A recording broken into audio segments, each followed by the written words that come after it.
Hi guys, today I want to talk about, are active duty military members allowed to do a second or side jobs?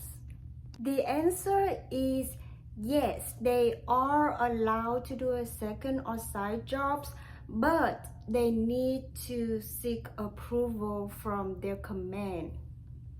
But it's not that complicated. It's just like the simple term is that you just ask for permission. Like you ask your boss, oh, am I allowed to do the second job? I promise that it will not like messing up with my duty here. And they were like, okay, yeah, we agree you to do that. So what are the jobs that they do? So they actually can do a lot of jobs, and I have seen some people that do DoorDash. Yeah, a lot of them do DoorDash. Like, especially in the schoolhouse. So you know that when you're a student status, and if your schoolhouse is not long, a lot of students are not allowed to have their vehicle. So they have no car to buy food. So that's why if you're a DoorDash, right, you can buy food, and if you station in a base that have the school to training student, right, then you can make a lot of money, because the student, they will like order you to deliver the food for them a lot. And the military base has some restaurant too. Like for example, like there's some base that have Domino pizza, right? And there's some military members that actually work in Domino's night shift. Like they got off work at 4 p.m. or 5 p.m. and then they go to work at Domino Pizza. There are some jobs that very cool too. Like, you know that like for single service member, and if they're low rank, right, and they have to live in the barracks, is similar to a dorm, right, and they are not allowed to have pets.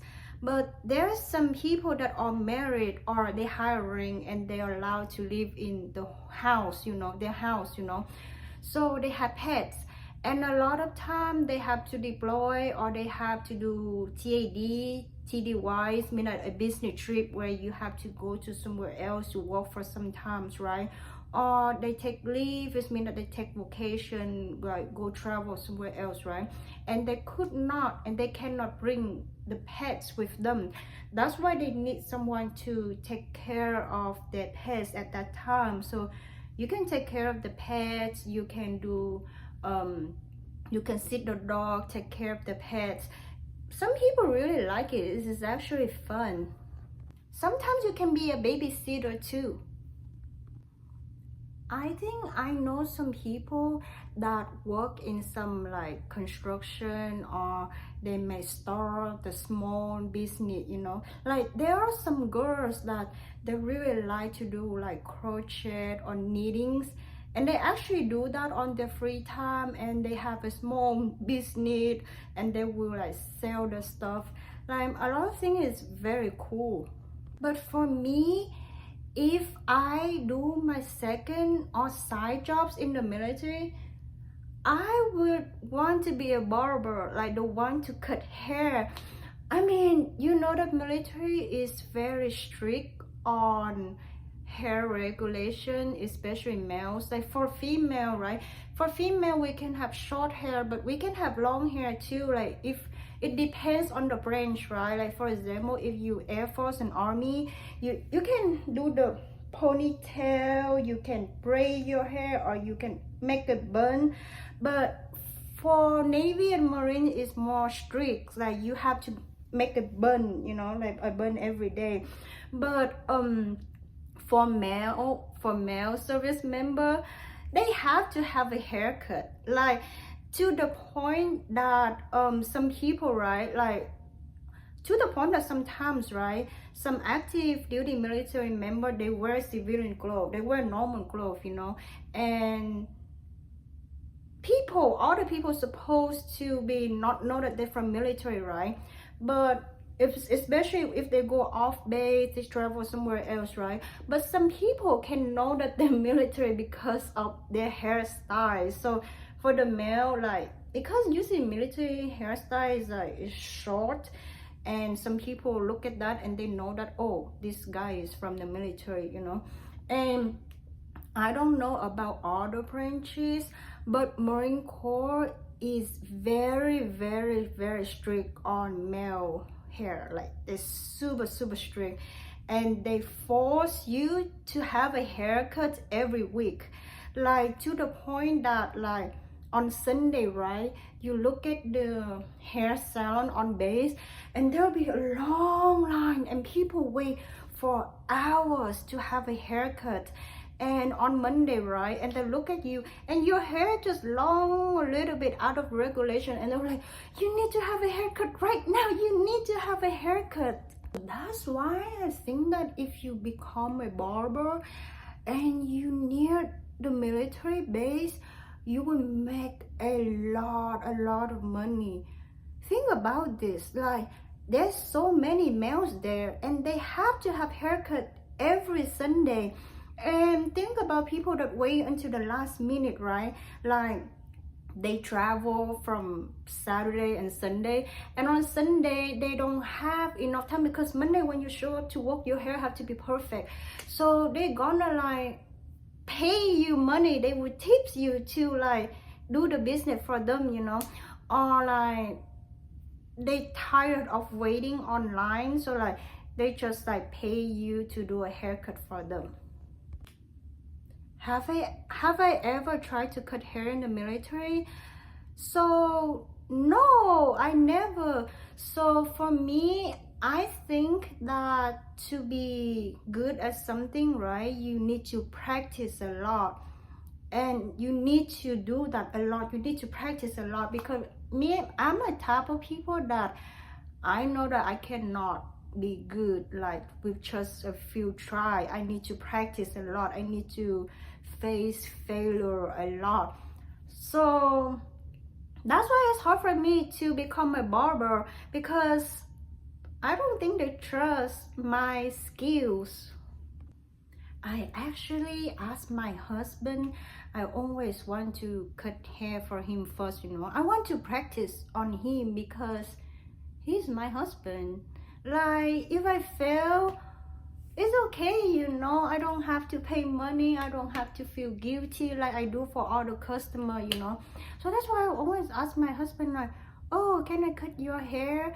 But my husband say no. He say no, he doesn't trust my skill.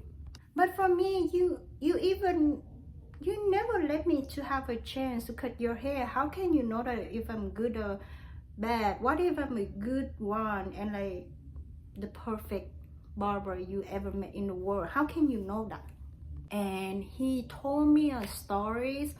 So it turned out that before he had a haircut, and the ladies that did the hair for him is the Korean ladies, and I don't know if she intentionally do that or it's just an accident, that she cut my husband, you know, the bowl cut that like your hair look exact like this, straight like this. It's kind of like you put the bow on your head and the cut around that bow. So that's called the bow cut.